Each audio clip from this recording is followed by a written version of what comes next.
je voudrais vous refaire un petit rappel sur les opérateurs arithmétiques. C'est-à-dire comment on écrit donc le plus, le moins. Je sais que c'est évident, mais il faut absolument que je vous remontre ça. Et donc, on va se positionner dans la cellule. Vous voyez, A2, quand je dis cellule, c'est la colonne plus la ligne. On se met ici. On va commencer, un calcul se démarre toujours par un égal. Et là, nous, pour l'instant, on va prendre deux nombres. On va prendre 100 et on va taper plus 50. On n'oublie pas de valider en appuyant sur Entrée. À tout moment, je peux recliquer à l'intérieur pour faire des modifications. C'est bon, j'ai rien à corriger. Je vais vous remontrer comment on écrit le moins, mais bon, vous savez le faire, hein, c'est 100 toujours. Et ensuite, c'est le tiré du 6, moins 50. Je vais tout le temps prendre 100 et 50 hein, à chaque fois. Je continue, je vous fais un petit rappel pour le diviser. Donc, c'est 100 divisé par 50. Donc, c'est le slash qu'on utilise. Et dernier opérateur arithmétique, c'est le multiplier. Donc, attention, j'en vois certains encore qui mettent un X. N'oubliez pas, c'est la petite étoile par 50 et je valide. Voilà, je retrouve les calculs de base. Je voudrais déplacer tout ce bloc à côté, par exemple. Il faut cliquer à l'intérieur de la cellule. Vous restez appuyé, vous maintenez votre clic gauche appuyé et vous sélectionnez toute la petite colonne et vous lâchez votre clic gauche à la fin de la sélection. N'oubliez pas, sélectionner, ça se fait à l'intérieur de la cellule et vous lâchez le clic gauche quand vous avez fini votre sélection. Pour déplacer ce bloc, je vais me mettre sur le contour, sauf excepté le petit carré vert. On ne se met pas sur le petit carré vert, on verra après. Donc, je sais pas si je vais zoomer, vous allez voir, il y a un contour vert tout autour de ma sélection. Ça me permet de déplacer où je veux la colonne qu'on vient de créer. Je peux très bien la reprendre, la remettre ici, encore une fois la déplacer autre part, etc. Dernière utilisation de base de la souris et du classeur Excel, à l'intérieur du classeur Excel, j'aimerais recopier ou copier ces données, juste à côté par exemple. Et bien là, je vais prendre le petit carré vert. Donc tout à l'heure, je ne vous ai pas donné le nom de ce petit carré vert. Vous allez le retrouver assez souvent dans les questions ICDL et on va s'en servir tout le temps. Ça s'appelle la poignée de recopie. Poignée de recopie. Quand vous allez placer votre souris dessus, ça va devenir une petite croix noire. Et là, vous allez tirer, soit vers le bas, soit vers la droite, etc. Où vous voulez, même vers le haut. Et je lâche. Et ça me fait une copie. D'accord? Vous allez voir que ça a d'autres utilités, mais on le verra plus tard. Là, c'est vraiment, je voulais vous montrer en utilisation basique ce que ça pouvait faire. Je sélectionne, je clique à l'intérieur. Je vais reprendre le bloc qu'on a créé au tout début et je vais le redéplacer en me positionnant sur le bord. C'est des questions qui tombent, hein, ça. Je les ai déjà vues pas mal de fois, ces questions. Et je redéplace ça dans la colonne A. OK? C'est important, sélectionner, déplacer, copier. Ça, c'est vraiment la base. Ensuite, j'aimerais vous montrer aussi, dans cette introduction, les fonctions les plus utilisées. Vous les retrouvez ici, dans le bouton Somme automatique. Cliquez sur le petit menu déroulant et vous allez retrouver toutes les fonctions classiques les plus utilisées dans Excel. Donc somme, moyenne, je vais vous expliquer ce que c'est que le NB, max et min. Normalement, vous connaissez déjà, mais on va revoir. Alors ici, dans le tableau d'exemple, j'ai créé un petit tableau avec des ventes de loisirs et on a reporté au mois de janvier la valeur de la vente, au mois de février la valeur de la vente. Et j'aimerais effectuer des opérations de base pour chacune des colonnes. Je voudrais trouver le CA, on pouvait appeler ça total CA par exemple. Ça, on pourrait plutôt le renommer, parce que là, en fait, je vous ai mis le nom des fonctions. Mais on pourrait renommer ça, par exemple, vente moyenne. Vous voyez, vous allez voir, on va très très souvent utiliser ces termes. Alors là, vous voyez que ça dépasse.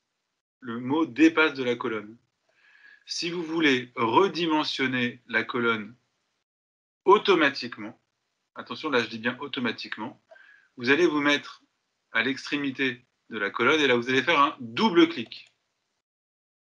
Ça va automatiquement optimiser la largeur de la colonne. Vous retrouvez cette option ici, dans Format. L'avantage, le jour de l'ICDL, c'est que la fenêtre, elle sera ouverte. Donc il faut juste trouver la bonne option. Juste lisez calmement, vous allez trouver la bonne réponse. Est-ce qu'il vous parle de ligne ou de colonne? Là, c'était la colonne. C'est la même chose que le double-clic.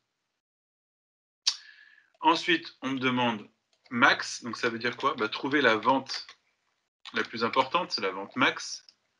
Vous trouvez la plus petite vente.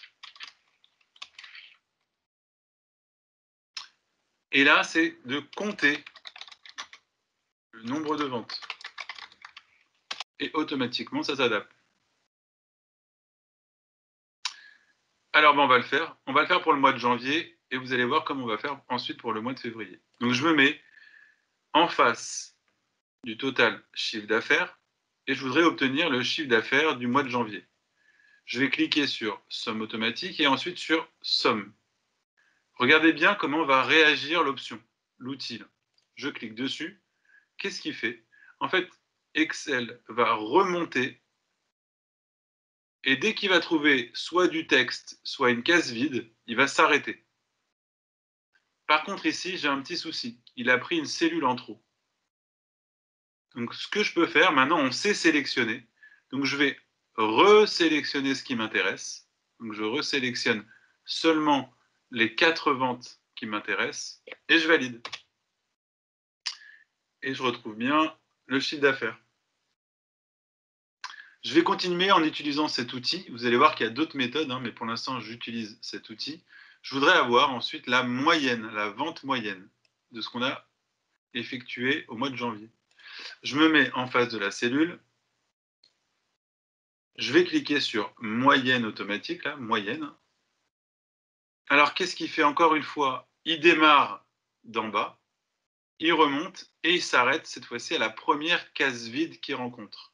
Ça ne va pas. Donc, je vais resélectionner moi ce qui m'intéresse. Et j'ai oublié de vous dire tout à l'heure, regardez ce qu'il fait en fait. Il fait moyenne, parenthèse, de D4 jusqu'à D7. Donc, il va me faire la moyenne de la cellule D4 et les 2 points, là, ça veut dire jusqu'à ou intervalle. Jusqu'à D7. Il va me prendre tout ce bloc. Voilà ce que ça traduit, les 2 points. J'appuie sur Entrée. Et vous devez trouver à peu près 24 €.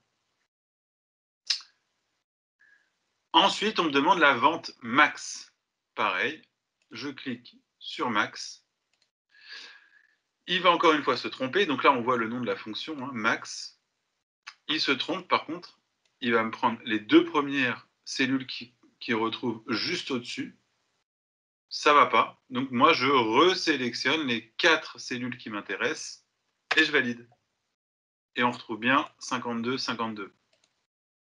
Je fais la même chose pour la vente la plus petite. Je veux qu'il détecte dans cette liste la vente la plus petite. Je sélectionne mes 4 cellules, je valide, et il trouve bien 8 €, 7,98 €. Ça marche. Alors, je voudrais m'attarder un peu sur cette commande, sur cette formule. NB. Alors, attention, sur ceux qui sont sur Mac, vous avez, ça s'appelle chiffre, et sur PC, ça s'appelle NB. NB d'ailleurs ou NBval. Donc, on va cliquer dessus. Et je vais vous expliquer ce que fait cette fonction. Donc là, regardez, NB, alors ça ne va pas. Qu'est-ce que je fais? Encore une fois, je resélectionne ce qui m'intéresse et je valide. Alors ici, vous avez vu qu'il met 4,00. Ça ne m'intéresse pas le 0,0. Je peux utiliser dans ce bloc-là, dans le bloc nombre, le formatage de cellules et je peux lui demander de décaler, donc de supprimer les chiffres après la virgule. Je déplace le nombre de chiffres après la virgule. et j'obtiens 4. Qu'est-ce que ça veut dire ce 4? Ça veut dire qu'il a trouvé 4 ventes. J'ai vendu pour ces 4 produits, j'ai fait une vente à chaque fois. Mais regardez si je faisais plutôt le nombre d'invendus. C'est une autre fonction. Je vais utiliser une autre fonction qui s'appelle NB, mais je vais associer le mot vide. J'ouvre une parenthèse. Donc là, j'ai écrit moi-même la fonction NB vide. Je sélectionne mes 4 ventes, les 4 cellules. Je ferme la parenthèse et je valide. Je vais aussi supprimer les zéros, les chiffres après la virgule, pardon, et j'obtiens 0. Alors, vous allez comprendre avec l'exemple. Imaginons qu'au mois de janvier, je n'ai pas vendu de CD. Je vais supprimer ici la valeur, je n'ai pas vendu. Regardez ce qui va se passer ici. J'ai fait 3 ventes et 1 invendu. En gros, vous devez comprendre maintenant que NB ou NBval, ça va me compter les cellules où il y a du texte ou un nombre ou une opération, etc. Donc en gros, il y a quelque chose d'écrit. Et NB vide va me compter seulement les cellules vides. D'accord? Très très important. Je reviens en arrière. Regardez. Il me met bien 4 ventes et 0 invendus. Très très très important, ces deux fonctions, on va beaucoup les utiliser. Il faut vraiment les maîtriser. Alors je répète, c'est NB ou NBval. J'aurais pu mettre val, c'est la même chose. Et NB vide. Alors c'est pas la même chose. NBval, elle est un peu plus puissante. Elle compte à la fois les mots et le texte. NB ne compte que les nombres. Les mots et le texte, pardon. Les nombres et le texte. Et NB ne compte que les nombres. Alors, là, c'est parfait. On a vu l'utilisation de ce petit bouton. On a vu qu'il y avait pas mal d'options. Mais j'ai pas envie de refaire la même chose. Je trouve ça trop long pour février. Il faut imaginer si j'ai mars, avril, mai, juin, etc. Ça va être très long si à chaque fois je fais somme, moyenne, NB, max, etc. Donc, on va encore une fois utiliser un outil, l'outil le plus important d'Excel. Je vais sélectionner ce que j'ai fait. Donc, je resélectionne ce que j'ai fait au mois de janvier. On l'a vu tout à l'heure. Tout ce que j'ai fait, le total, le CA, la moyenne, le max, le min, est compté. Je reprends tout. Et je vais utiliser la poignée de recopie. Mais cette fois-ci, on ne va pas faire un copier-coller, mais on va recopier la formule de la colonne D, les formules pardon, de la colonne D, on va les recopier sur la colonne E. Regardez, ça a appliqué les mêmes fonctions, mais ça s'est adapté à la colonne E. Je vous montre le détail. Regardez ce qui s'est passé. Pour janvier, on a bien D4 jusqu'à D7. Et pour février, on a bien de E4 jusqu'à E7. La poignée de recopie a dupliqué la formule et elle s'est adaptée à la colonne qui correspond. Ça, c'est très, très, très important. C'est encore une fois une notion de base. D'accord? Vous avez vu que ça marche. Je peux travailler sur une colonne, déplacer sur la colonne suivante, et ça me duplique les formules. Alors, on va voir si ça fonctionne aussi pour les lignes. Donc ici, on va écrire chiffre d'affaires.